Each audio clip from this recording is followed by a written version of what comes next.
그냥 정말 정상적인 절차인 거니까 상식적으로 생각해봐도 우리가 그 사전 투표할 때 다 한 통에 넣었으니까 그렇죠. 꺼내는 건 당연히 꺼내서 분류를 해야 되잖아요. 그렇죠. 그러니까 그런 정상적인 절차인 건데 그래서 당연히 이제 선관위도 CCTV를 통해 저렇게 실시간으로 공개가 되고 있는 상황에서 저렇게 했겠느냐라고 또 이제 설명을 했고 또 많은 시민들이 다 음모론에 뭐 이거는 뭐 수면 위로 이걸 네. 올릴 일도 아니다라는 반응도 많이 있어요. 맞습니다. 또 네네. 이뿐만 아니라 저 현장에는 이제 선관위로 직원으로 보이는 직원들 이외에도 네. 이 정당에서 추천한 위원들도 함께 배석을 한다고 합니다. 여야 다 있다는 그렇죠. 거죠. 그 아하. 두 명이 회성용 봉투의 확인, 접수, 투입 이 모든 과정을 참여하고 입회했다고 합니다. 네. 이 선관위는 이렇게 얘기를 하는데요.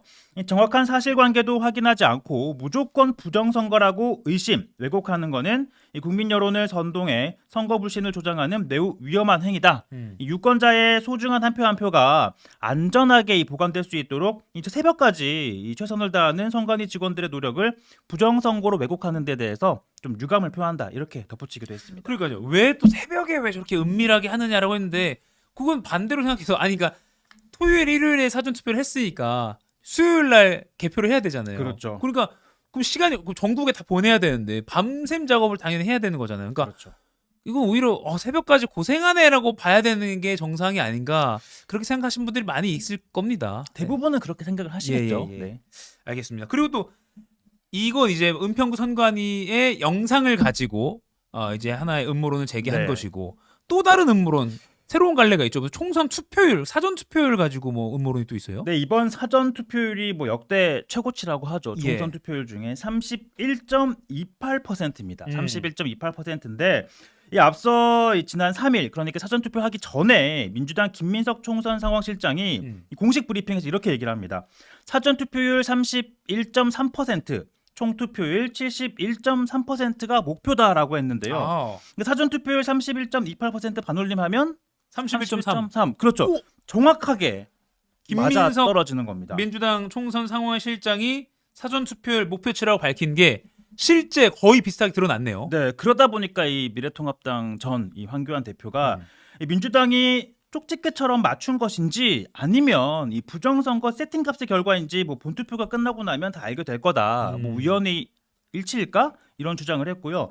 가가호호 공명선거대안당 이 민주당 민경욱 대표도 이 같은 뭐 수치를 포함을 해서 뭐 여러 이제 뭐 앞서 이제 은평구 선관위 사례를 포함해서 뭐 여러 부정선거라 주장하는 각종 사례들을 나열을 하고 있습니다. 네, 가가호호 공명선거 대한당의 민경욱 대표. 사실 네. 지난 총선 이후에 계속 부정선거 음모론을 많이 주장하고 있잖아요.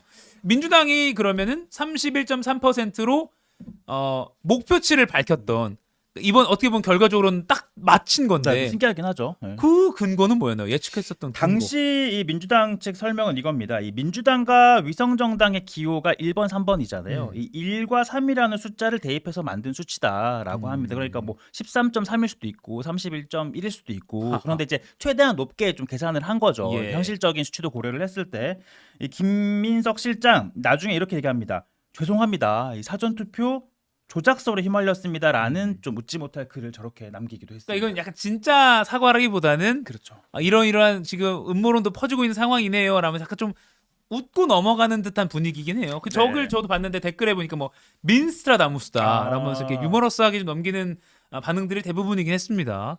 그럼 이거는 우연의 일치라고 그냥 보는 게 맞겠죠. 그렇죠. 네. 뭐 사실 뭐 이건 특별한 근거가 있었던 것도 아니고 예. 그냥 숫자의 조합, 네. 과정의 조합 중에 하나인 거니까. 네, 앞서 말씀드렸듯이 이틀 동안 진행됐던 사전 투표율이 최종 31.28%로 나왔습니다. 지난 대선을 빼면 가장 높은 사전 투표율입니다. 취재 기자와 함께 더 자세하게 이야기해 보겠습니다. 자, 류정화 기자, 일단 역대 선거들하고 좀 비교부터 해볼까요? 네, 일단 통상 투표율이 가장 높은 대선을 제외하면 최근 이뤄진 전국 선거 중에서는 가장 높았습니다. 30%를 넘은 건 처음인데요. 이 4년 전 총선 투표율은 26.69%였는데 오늘 오후 4시 기준으로 이미 그 수치를 넘겼습니다. 대선 사전 투표율 36.93%에는 못 미쳤습니다. 숫자로는 1,380만 명 이상이 이미 투표를 마친 겁니다. 다만 지난 대선의 경우 사전 투표율이 상당히 높았지만 본 투표율은 상대적으로 낮게 나타났는데요. 이번에는 이 높은 사전 투표율이 본 투표율까지 이어질지 좀 지켜봐야 합니다. 네, 그럼 지역별로도 한번 볼까요? 네, 일단 가장 투표율이 높은 지역은 오후 이 전남 41.19%였고요. 그 다음은 전북과 광주가 38%대였습니다. 반면 가장 투표율이 낮은 지역은 대구였습니다. 25.6%였고요. 경기도도 29.54%로 비교적 낮은 편이었습니다. 격전지인 서울은 32.63%로 전체 투표율보다 약간 높았습니다. 그러니까 민주당 세가 강한 호남에서는 사전투표율이 높고 국민의힘 세가 강한 대구에서는 낮았는데요. 다만 이런 경향은 지난 여러 선거와도 좀 비슷합니다.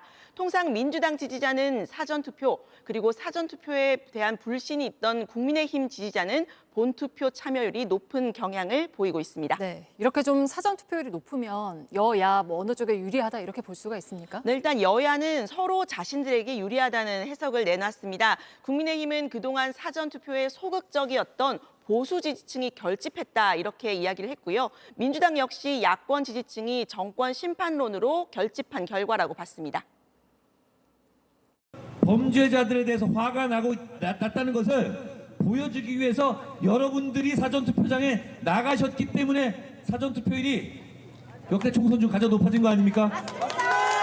투표를 포기하면 주권을 포기하는 것이고, 주권을 포기하는 것은 바로 내 인생과 삶을 포기하는 것과 같습니다.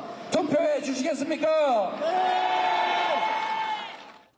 네, 그러면 실제로 투표율이 좀 높아지면 어느 쪽에 더 유리합니까? 네, 이 전문가들은 투표율이 높으면 지금 현재 여론조사에서 나타나는 판세에 가까워지는 경향이 높다고 보고 있습니다. 전체적으로는 지금 야당에 더 유리한 국면이다 이런 분석이 많은데요.